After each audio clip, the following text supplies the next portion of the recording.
Bonjour les amis, bienvenue sur la chaîne Speedro Racing, la chaîne qui parle de mécanique. Aujourd'hui les amis, on va voir ensemble comment est-ce qu'on peut faire pour augmenter la puissance de son scooter sans pour autant investir des sommes importantes dans un kit 50 ou un kit 70. Allez, on va voir tout de suite tout ça après ça.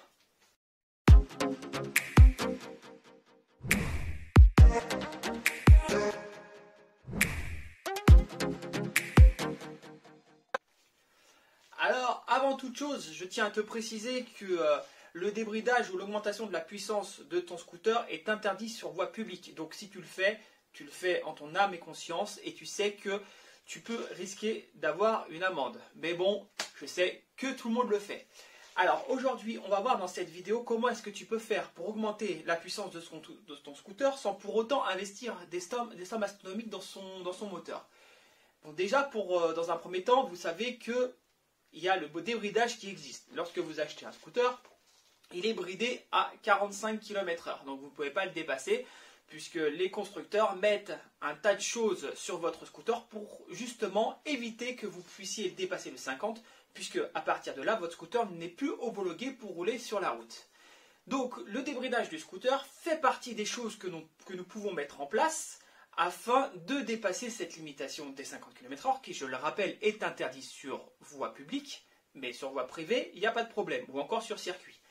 Donc, pour cela, on va voir comment c'est possible de débrider son scooter et de quelle façon on va mettre ça en place. Donc, tout d'abord, pour débrider un scooter, il va falloir un certain nombre d'outils. Dans un premier temps, tu vas avoir besoin d'un tournevis, d'une prise multi, d'une clé à bougie, d'un bloc piston, d'une clé à cliquet douille, avec des douilles, des clés à laine. Tu vas avoir besoin d'une meuleuse et d'un poste à souder parce qu'on va modifier l'échappement et donc tu vas avoir besoin de faire une soudure. Donc si tu n'as pas de poste à souder, bien évidemment tu vas devoir investir dans un échappement puisque c'est quand même la clé du débridage du scooter. Il faut aussi s'équiper donc d'un gicleur de 75, puisque comme vous le savez, sur la plupart des scooters, on a des gicleurs de 70 d'origine, mais lorsque nous débridons les machines, nous devons passer à des gicleurs un petit peu plus gros. Donc sache que je vais parler de débridage, mais ça va être un débridage global. Je ne vais pas parler que de booster, que de nitro ou que du MBK, ça va être un débridage global. Donc il se peut que dans ce débridage-là, tu n'as pas l'ensemble des choses à faire. Puisqu'il existe deux types de débridage. On a le débridage mécanique et le débridage qu'on va dire électronique. Sauf que le débridage électronique n'est pas sur l'ensemble des scooters. Donc le débridage électronique, c'est très simple, on va en parler tout de suite, c'est souvent le CDI. Donc souvent le CDI il est bridé électroniquement afin de te limiter dans ton nombre de tours minutes. Donc si c'est le cas sur ton scooter, tu as juste à le modifier, à le changer. Ça ne sert à rien de le bidouiller, tu n'y arriveras pas. Il vaut mieux le changer et là à partir de là, vous allez pouvoir avoir plus de tours minutes. Donc déjà les MBK, la plupart des MBK, il n'y a pas de bridage CDI. Alors ensuite, pour débrider le scooter, tu vas d'abord t'intéresser à ton pot. Donc sur les pots, on va avoir deux types d'échappement. On va avoir les pots catalytiques et les pots non catalytiques. Donc ça c'est pour les versions un petit peu plus récentes, les pots catalytiques, et les versions non catalytiques c'est pour les scooters un petit peu plus vieux. Donc sur un pot catalytique, je vais te mettre plein de dessins pour que tu puisses un peu voir les choses qu'il faut faire. Donc sur les pots catalysés, donc là il va falloir que tu retires donc l'ensemble du système anti-pollution et tu vas devoir couper la bride extérieure, donc on appelle ça bride extérieure. Tu vas devoir la couper, donc regarde le schéma, et en plus de la couper, il va falloir faire un point de soudure pour refermer tout ça.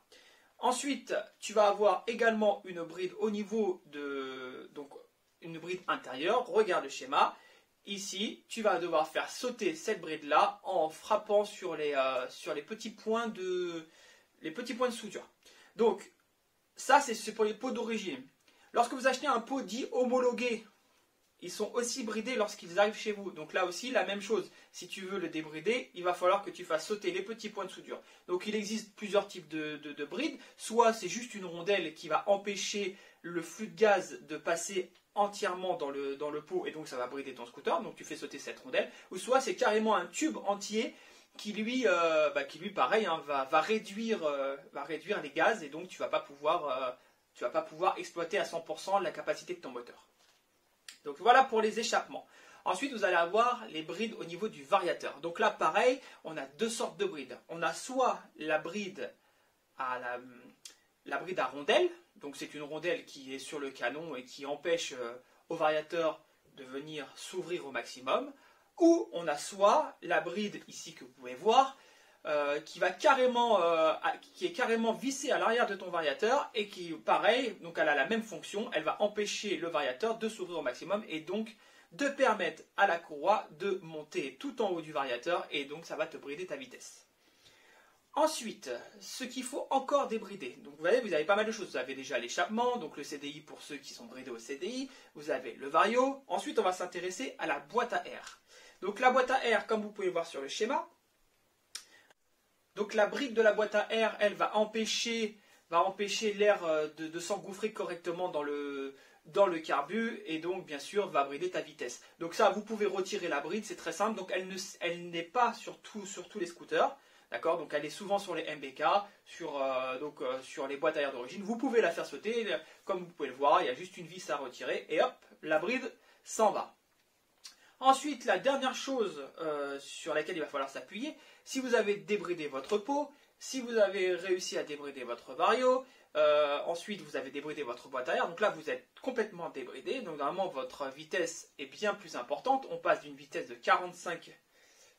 entre 45 et 49 selon les modèles, on est plus sur 49 km/h, à peu près 70. Et on peut encore faire un effort tout simplement en modifiant le gicleur principal de votre carburateur.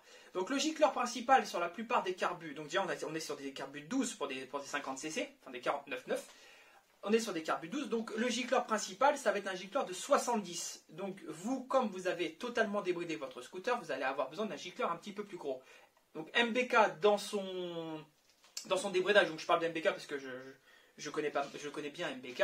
MBK dans son débridage, eux, conseillent un gicleur 75. Donc vous mettez directement le gicleur 75, comme c'est conseillé, ils savent ce qu'ils disent, c'est testé et approuvé. Donc vous mettez le gicleur 75 et là vous avez vraiment un scooter complètement débridé et un scooter qui est vraiment prêt pour rouler correctement. Tout ça, vous avez conservé vos pièces d'origine. Alors maintenant, on peut encore pousser la configuration du scooter, puisque là vous êtes toujours full origine mais débridé. Donc après ça va nécessiter bien évidemment un petit peu d'investissement, mais si vous ne voulez pas changer le haut moteur, vous pouvez toujours opter donc, pour un pot qu'il soit homologué, donc, mais si vous faites sauter la bride bien évidemment vous n'êtes plus homologué, donc qu'il soit homologué ou non. Donc les échappements vont permettre justement d'augmenter la sortie de gaz et donc bien évidemment par conséquent votre vitesse de pointe et votre vitesse souvent à moyen régime. Donc ça c'est intéressant, mais ça demande un investissement qui oscille entre 120 et 250 euros. Au-delà ça sert à rien parce qu'après on est dans des pots compétition. Ensuite vous pouvez également investir dans tout ce qui est variateur, tout ce qui est variation. Donc vous pouvez mettre un variateur de type Polini, de type Malossi, Stachis, enfin bref, il en existe plein, qui sont des variateurs qui permettent d'avoir de meilleures accélérations et une meilleure pointe. Vous pouvez également investir dans un embrayage. Donc tout ça, vous n'avez toujours pas touché votre haut moteur. Votre haut moteur est toujours d'origine, mais vous voyez qu'il y a pas mal de pièces qui peuvent permettre d'augmenter la vitesse. Il y a une chose que je n'ai pas parlé, c'est quand vous êtes full origine, donc vous êtes passé sur un gicleur 75, si vous voulez par exemple augmenter votre vitesse d'accélération, parce que c'est vrai que l'accélération n'est pas fantastique lorsqu'on est full origine, vous pouvez encore, donc ça c'est vraiment un tout petit investissement, vous pouvez changer les ressorts d'embrayage pour des ressorts un tout petit peu plus durs, donc des ressorts de 7% c'est l'idéal, c'est un petit peu dur à trouver, mais il en existe, on peut aller de 7 à 10% de dureté supplémentaire par rapport à l'origine, mais au-delà ne sert à rien. Donc le mieux c'est vraiment du 7%. Donc voilà l'ensemble des choses qu'on peut faire pour modifier la vitesse de pointe d'un scooter sans toucher au moteur. Parce que bien évidemment après quand on commence à toucher au moteur, il faut tout ce qui suit. Hein. Vous ne pouvez pas mettre un kit 50 sur un full origine, ça ne sert à rien. Donc il vous faut un échappement qui permet vraiment d'évacuer le maximum de gaz. Mais bon, on ne va pas parler de ça puisque vous m'avez surtout sollicité pour savoir comment on faisait pour gagner des chevaux avec un scooter débridé ou sans investir des sommes astronomiques dans son moteur. Voilà l'ensemble des choses que l'on peut faire. Si toi, tu as d'autres idées et si tu as fait des tests sur ton scooter et que tu te rends compte que tes tests sont concluants, n'hésite pas à le mettre en commentaire pour aider la communauté. J'espère que cette vidéo t'a plu. Si la vidéo t'a plu, n'hésite pas à lâcher un pouce bleu. Abonne-toi à la chaîne si tu n'es pas encore abonné et on se retrouve bientôt pour d'autres vidéos. Allez, salut les amis!